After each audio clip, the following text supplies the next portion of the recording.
నా పేరు మిద్దె రవి. నేను నాగర్ కర్నూలు జిల్లా తిమ్మాజిపేట మండల్ గొరిటా గ్రామం నుంచి వచ్చిన. రీసెంట్గా నా పైన ఒక కేసు అంటే ఎఫ్ఐఆర్ కాలేదు, బట్ కంప్లైంట్ అయితే తీసుకున్నారు. నా బాధ ఏంటంటే నేను అక్కడ ఉన్న అధికారికి ఏమని అడిగినా, సార్ మీరు నాకు కాల్ చేసిండ్రు కదా డిపార్ట్మెంట్ పరంగా, ఫస్ట్ ఆఫ్ ఆల్ నేను ఏదైతే తప్పు చేసిన అంటున్నారో, కంప్లైంట్ తీసుకున్నారో దాన్ని ప్రాపర్గా ఎంక్వైరీ చేసిండ్రా, అడిగినరా అనే విషయాన్ని నేను వాళ్ళని అడగడం జరిగింది. అంటేనంటే అక్కడ ఉన్న అధికారి చెప్పడం ఏంటంటే, మేము అవన్నీ చూడలేదు, అవన్నీ మేము వినలేదు, జస్ట్ అవతలలో ఒక కంప్లైంట్ అనేది ఇచ్చిండ్రు కాబట్టి వాటి పరంగా నేను మీకు కాల్ చేస్తున్నాను అని చెప్పి వాళ్ళు చెప్పడం జరిగింది. నేనేమంటున్నాను సార్ అంటే, ఓకే ఇవాళ నేను తప్పు చేసి ఉండొచ్చు, లేదంటే చేసి ఉండకపోవచ్చు, తప్పులా వక్రీకరించవచ్చు. డిపార్ట్మెంట్కు నా రిక్వెస్ట్, ఒక సాధారణ పౌరుడిగా నా రిక్వెస్ట్ ఏంటంటే, అది ఏదైనా కూడా కేసు వచ్చినప్పుడు ప్రాపర్ ఎంక్వైరీ చేసి ఎఫ్ఐఆర్ చేయాలన్నదే నా ఆలోచన. ఎందుకంటే దాదాపుగా ఒక సాధారణ సామాన్యులు చదువుకొని అంటే 20 ఏళ్ళు కష్టపడి చదువుకున్న తర్వాత బయటికి వచ్చేది ఎందుకంటే ఏదైనా గవర్నమెంట్ జాబ్స్ చేద్దామని, లేదంటే వేరే వేరే ప్రొఫెషన్స్కి వెళ్దామని ఉంటుంది. ఈవెన్ వేరే దేశాలకు వెళ్ళాలన్నా కూడా మన మీద ఏమైనా కేసు ఉందా అనేది చూస్తారు. అంటే ఇక్కడ హయ్యర్ అథారిటీ డిపార్ట్మెంటే అవుతుంది కాబట్టి మీ దాకా ఏమన్నా కేసెస్ వచ్చినప్పుడు ఫస్ట్ ఎంక్వైరీ చేయండి, అది నిజమా కాదా, ఫాల్స్ కేసా అన్నది ఎంక్వైరీ చేయండి. ఫైనలైజ్ ఏం చేస్తున్నారు, ఒక గ్రామ స్థాయిలో అయితే సర్పంచ్ ఫైనల్గా అది తప్పు అంటే తప్పు, ఒప్పు అంటే ఒప్పు, సర్పంచ్ ఏది చెప్తే అదే ఫిక్స్ అవుతున్నారు. ఇప్పుడు సర్పంచే ఒక సాధారణ పౌరునికి సపోర్ట్ చేయకపోవచ్చు. సపోర్ట్ చేయనప్పుడు సాధారణ పౌరుడు గ్రామాన్ని దాటి పెట్టి వెళ్ళలేడు. ఎందుకంటే ఇప్పుడు నేను మీడియాలో మాట్లాడుతున్నా అంటే ఎంతో కొంత నాలెడ్జ్ ఉంది, ఇక్కడ దాకా రాగలుగుతున్నా. నాకన్నా దారుణమైన పరిస్థితుల్లో చాలా మంది ప్రజలు ఉన్నారు, వాళ్ళు ఇక్కడ దాకా వచ్చి చెప్పలేరు. సర్పంచ్ ఏం చెప్తాడు, ఆ అబ్బాయి తప్పు చేయకపోయినా, లేదంటే ప్రజలు అక్కడ తప్పు చేయకపోయినా ఆ సర్పంచ్ కావచ్చు, మిగతా అధికారులకు అంటే పాలక వర్గానికి ఆ వ్యక్తులు నచ్చినప్పుడు ఆ అబ్బాయి తప్పు చేసినాను, ఆ వ్యక్తి తప్పు చేసినాను సింపుల్గా చెప్పేస్తారు. చెప్పేసినమ్మడే అక్కడ ఉన్న అధికారులు దాన్ని డైరెక్ట్గా కేసు చేయడం కానీ, లేదంటే దాన్ని డైరెక్ట్ కోర్టుకు పంపించడం కానీ ఇలాంటివి చేయకుండా రిక్వెస్ట్ ఏంటంటే, వితౌట్ ఎంక్వైరీ ఎఫ్ఐఆర్ చేయొద్దు అన్నది నా రిక్వెస్ట్. గ్రామ స్థాయిలో కావచ్చు, బయట కావచ్చు, చాలామంది జీవితాలు నాశనం అవుతున్నాయి. డిపార్ట్మెంట్కు నేను మళ్ళీ హయ్యర్ అథారిటీకి ఒక సాధారణ పౌరుడుగా నా రిక్వెస్ట్ ఏంటంటే, ఎంక్వైరీ చేయాలి సార్. ఇంకో విషయం ఏంటంటే, పొలిటీషియన్స్ మాట అసలు వినొద్దు అన్నదే ప్రాపర్ రిక్వెస్ట్. ఎందుకంటే డిపార్ట్మెంట్ కంటూ ఒక రెస్పెక్ట్ ఉంది. డిపార్ట్మెంట్ అన్నది చాలా పెద్ద గొప్ప పొజిషన్ కాబట్టి డిపార్ట్మెంటు పొలిటీషియన్స్ని ఆధీనంలోకి తీసుకోవాలి, కానీ పొలిటీషియన్స్ డిపార్ట్మెంట్ని ఆధీనంలోకి తీసుకుంటున్నారు. దీనివల్ల చాలా మందికి నష్టం జరుగుతుంది.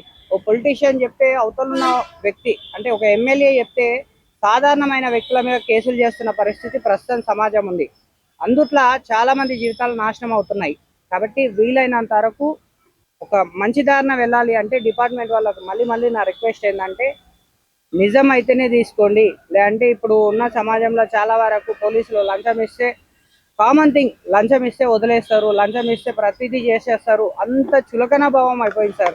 నా రిక్వెస్ట్ మళ్ళీ ఏంటంటే, ఆ రెస్పెక్ట్ని పోగొట్టుకోకూడదు. నేను నిన్న ఏదైతే నాగర్ కర్నూల్లో ఫ్లెక్సీ పట్టుకొని షర్టు తీసేసి నిరసన తెలిపే పరిస్థితి ఎందుకు వచ్చిందంటే, వితౌట్ ఎంక్వైరీ ఎట్లా ఎఫ్ఐఆర్ చేస్తారు. లాస్ట్ టైం ఒక ఎఫ్ఐఆర్ చేసిండ్రు, మళ్ళీ ఇప్పుడు ఎఫ్ఐఆర్ చేస్తున్నారు. ఇట్లా ఎవరు చెప్పినా కూడా కేసెస్ చేసుకుంటూ పోతే సాధారణమైన జనాల పరిస్థితి ఏ విధంగా ఉంటుంది.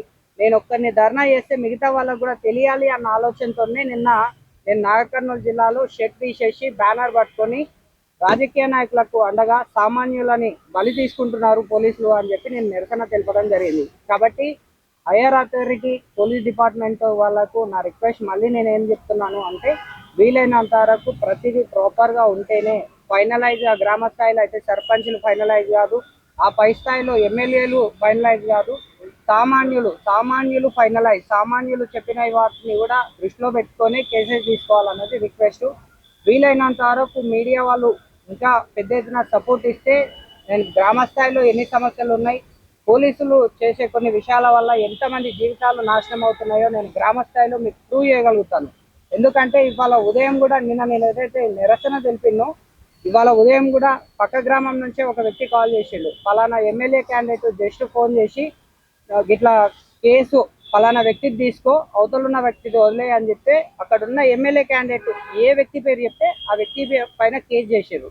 అసలు మంచిది చెడేది రైట్ ఆర్ రాంగ్ అని చూడకుండా కేసెస్ చేయడం వల్ల చాలా మంది జీవితాలు నాశనం అవుతున్నాయి. పోలీస్ అధికారులు రిక్వెస్ట్ ఏంటంటే ప్రజల నుంచి మీరు లంచాలు అనుకున్న నన్ను తప్పు పట్టినా పర్లేదు, లంచాలు తీసుకొని వేరే వాళ్ళ మీద కేసులు చేస్తే అవే డబ్బులతో మీ పిల్లల్ని చదివించి విదేశాలకు పంపించినా కూడా వాళ్ళు చెడదారినే వెళ్ళొచ్చు. ఇది మంచి అంటే మంచి ప్రాసెస్ అయితే కాదు. ఇక్కడున్న యూత్ని కానీ ప్రజల జీవితాలను నాశనం చేసి అక్కడ మీ ఫ్యామిలీస్కి ఆ డబ్బుల్ని పంపించడం, ఆ డబ్బుతో ఏదో విలాసాలకు ఉపయోగించడం, భవిష్యత్తును మార్చుకోవాలనుకుంటే మాత్రం అది సరైన పద్ధతి కాదు. Higher authority CP Sajjanar sir కావచ్చు, మిగతా ఎవరైతే అధికారులు ఉంటారో వారి దాకా ఒక సామాన్య యువకుని బాధ అక్కడ దాకా వెళ్తుందేనే అనుకుంటున్నాను. నేను ఇక్కడ దాకా వచ్చి తప్పులు మాట్లాడొచ్చు, ఇంకేదన్నా తప్పుగా అనిండొచ్చు. అది ఏదైనా కూడా నా గోస అంటే నా బాధ నేను చెప్పాలి కాబట్టి చెప్తున్నాను. తప్పుగా తీసుకున్నా పర్లేదు, బట్ విషయం ప్రజల్లోకి వెళ్ళాలన్న ఆలోచనతోనే నేను హైదరాబాద్ ప్రెస్ క్లబ్ కాడికి వచ్చిన. మిగతా మీడియా వాళ్ళు కూడా మా నాగర్కర్నూలు జిల్లాకు వస్తే నేను ప్రాపర్ డీటెయిల్స్ మీకు చూపిస్తాను. ఇవాళ నేను కొన్ని కరెక్ట్ మాట్లాడకపోయినొచ్చు. గ్రామ స్థాయిలో ఎన్ని కేసెస్ ఉన్నాయి, ఎన్ని రాంగ్ కేసెస్ ఉన్నాయి, ఎంతమంది జీవితాలు ఖరాబ్ అయినాయి. మా ఊర్లోనే ఎంతమంది ఆర్మీకి పోయే అబ్బాయిని కూడా వాళ్ళ పక్కింటి అన్న తప్పుడు కేసు పెడితే తీసుకున్నారు. ఆ అబ్బాయి ఆర్మీకి వెళ్లకుండా అయిన పరిస్థితి ఉంది. కాబట్టి వీలైనంత వరకు మాకు మీడియా సపోర్ట్ చేస్తే చాలా విషయాల్ని మేము సమాజానికి తెలియజేయాలనుకుంటున్నాం. మళ్ళీ రిక్వెస్ట్, వితౌట్ ఎంక్వైరీ ఎఫ్ఐఆర్ చేయొద్దు. పోలీస్ అధికారులు మీరు తప్పుగా తీసుకున్నా అది వాట్ ఎవర్, నాకు ఏదైనా కూడా ఏమైనా కూడా సమాజానికి ఒక మెసేజ్ ఇవ్వాలనుకున్నాను కాబట్టి నేను ఇక్కడ దాకా వచ్చిన.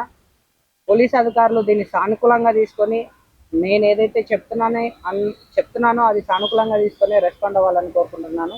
So thank you. మీడియా మిత్రులు ఇంకా పెద్ద ఎత్తున సపోర్ట్ ఇస్తే నేను గ్రామ స్థాయిలో ఎంతమంది జీవితాలు ఖరాబ్ అయినాయో కూడా నేను మీడియాకే చూపిస్తాను విత్ ఆధారాలతో అనేది నేను చెప్తున్నాను. Thank you.